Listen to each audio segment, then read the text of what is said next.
Hi, Autism Parent. Today we're talking about challenging autism behaviors like tantrums, aggression, and pushing boundaries. Today I'm going to take the mystery out of autism challenging behaviors. Together we're going to break down the why, how, and when. Why they happen, how to address the challenging behavior, and when to teach. Hi everyone, my name is Celeste. I'm a BCBA. I've been in the field of ABA therapy for over 13 years, and it's my job, it's my life's purpose to coach, empower, and educate parents on how to better understand their autistic baby and their challenging behaviors. Let's start with the why. Your child on the spectrum has challenging behaviors. Maybe they engage in biting, hitting, aggression, or tantrums, pushing boundaries, because at the root of it, there is a core communication deficit. When behaviors are really high, communication skills are low. Your child is engaging in these challenging behaviors because they're trying to tell you something. There's an unmet need that's not being met. When your child engages in these challenging behaviors, it's up to you, parent, to identify what is he trying to communicate. What is he trying to tell me with that challenging behavior? And it's your job to decode it. And parents, I really encourage you to look at behaviors from a curious perspective instead of asking yourself, how can I change this challenging behavior? What can I do in this moment? I want you to pause, take a step back, and ask yourself this question. What is this challenging behavior trying to tell me? My child is trying to tell me something in this moment. What is it? So again, behaviors happen because our kids have a communication deficit. He's trying to tell you something and he doesn't have the words or the means to be able to do so. Let's jump to the how. How do we address it? Parents, after you identify what your child is trying to communicate through their challenging behavior, right? I want you to put some language to it.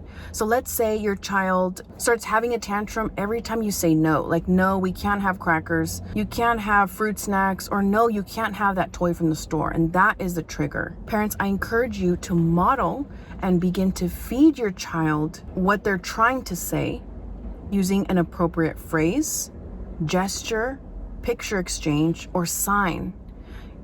You're trying to feed your child the correct words to get their needs met. Like, this is what you have to do to tell me what you want, instead of engaging in like the hitting, the scratching, and the pushing. Going back to the fruit snacks example, you deny it, right? And then you see the tantrum start to emerge.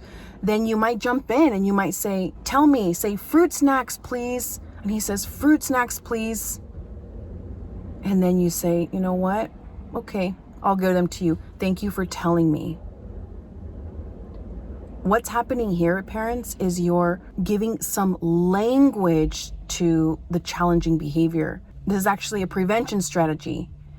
You're feeding your child functional communication that's appropriate. This is how you get your needs met. Just tell me, fruit snacks, please, instead of engaging in the tantrum. Every child is different. Every child's message is different. So it's really up to you, parents, to identify what is he trying to say and giving him the means to be able to communicate that.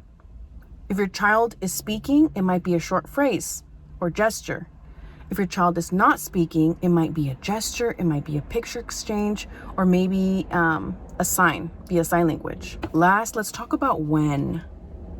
Parents, it's important to identify, when do you jump in to feed your child that target phrase? I think parents with the best intentions, we tend to jump in when our child is really escalated. Use your words, tell me what you want. And it can be really overwhelming. Think of it like this.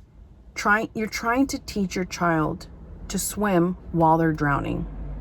This is a behavior escalation chart. It kind of breaks down the typical trajectory of what a high intensity behavior looks like. So at the very bottom, there's calm, agitation. It kind of peaks. At its highest, it's full-blown escalation before it slowly teeters out. It's not an ideal time for learning when your child is crying, falling to the floor, 10 out of 10 escalated, right? We really want to catch them at that prevention spot.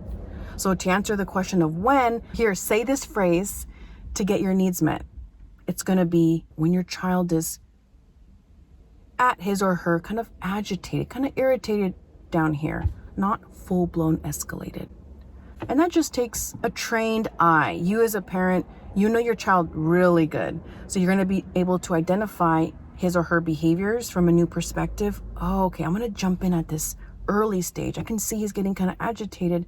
He's kind of whining and giving me those hints that it's going to increase if I don't jump in now.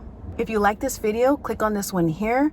I go more in depth about autism and challenging behaviors, how you as a parent can identify the hidden message that your child is trying to say. Thank you, parents, for watching. From your favorite BCBA, my name is Celeste. Keep showing up, keep putting in the work. Parents, you got this.